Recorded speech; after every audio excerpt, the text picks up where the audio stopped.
강력한 회전성 타구 3가지를 알려드리겠습니다. 백핸드 플릭, 치키타, 스트로베리 플릭을 영상 시청하시며 각 기술을 연습해 보시길 바랍니다.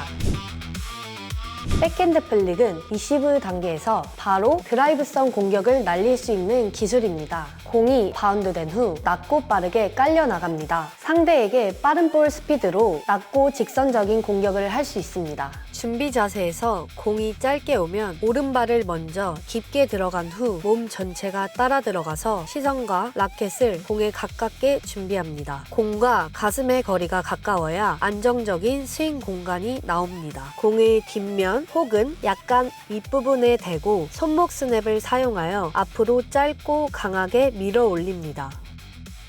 공이 바운드된 후 앞으로 낮고 빠르게 깔려갑니다.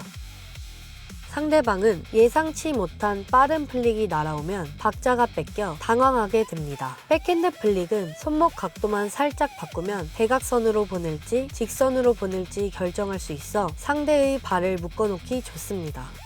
공이 바운드된 후 가장 높이 떴을 때 치는 것이 안전합니다. 공이 떨어질 때 치면 네트에 걸릴 확률이 매우 높아집니다. 손목을 사용하지 않고 라켓을 가져다 댈 경우 서브 회전의 반발에 의해서 공이 튕겨나가 버립니다. 백사이드 방향을 바라보고 작은 백스윙으로 손목을 이용한 앞스윙으로 연습해 보세요.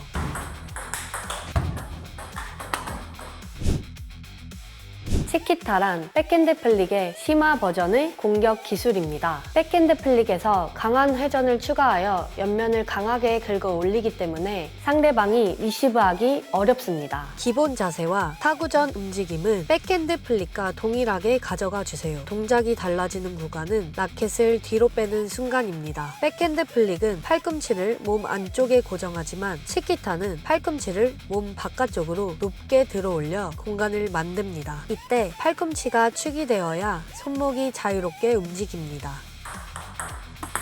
라켓 헤드가 내 배 쪽을 향하도록 손목을 깊게 안쪽으로 꺾습니다. 공의 왼쪽 옆면 7시에서 8시 방향을 감싸듯 강하게 긁어 올리는 임팩트를 해주세요. 손목과 팔의 하완을 사용해 앞으로 스윙해야 공의 강력한 회전을 실을 수 있습니다. 백핸드 플릭은 정점에서 치지만 치키타는 정점에서 조금 떨어졌을 때 타구하면 더 강한 회전을 만들 수 있습니다.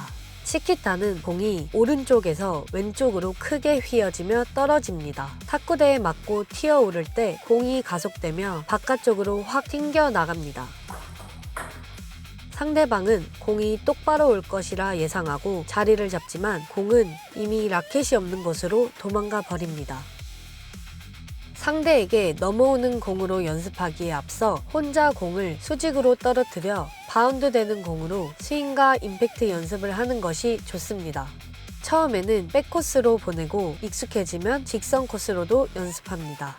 가장 중요한 점은 오른발이 공 가까이 들어가야 한다는 것입니다. 팔로만 하려 하면 라켓과 몸의 거리가 멀어져 기술 구사가 어렵습니다. 자신에게 맞는 스윙 크기와 회전을 사용하세요.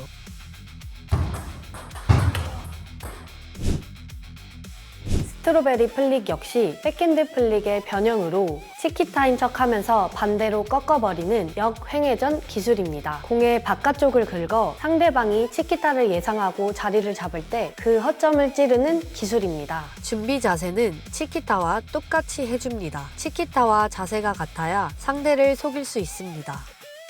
임팩트 순간이 치키타와 달라야 합니다. 손목을 치키타처럼 안으로 깊게 꺾는 것이 아니라 약간 바깥쪽으로 열거나 중립을 유지합니다.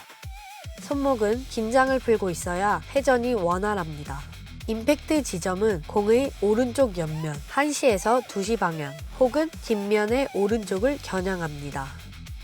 스윙 중 팔꿈치를 들어 올리며 팔꿈치를 축으로 삼아 손목을 부드럽게 긁어줍니다. 공을 강하게 때리기보다는 공의 옆구리를 짧고 날카롭게 긁어주는 것이 포인트입니다. 대부분의 선수는 백핸드 쪽으로 오면 치키타를 예상합니다.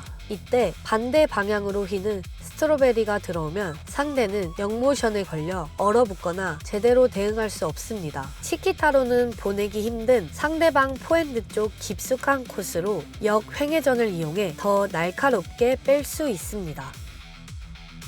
세 가지 리시브 기술을 마스터하셔서 상대의 짧은 서브를 선제 공격하여 많은 득점 기회를 만드시기 바랍니다.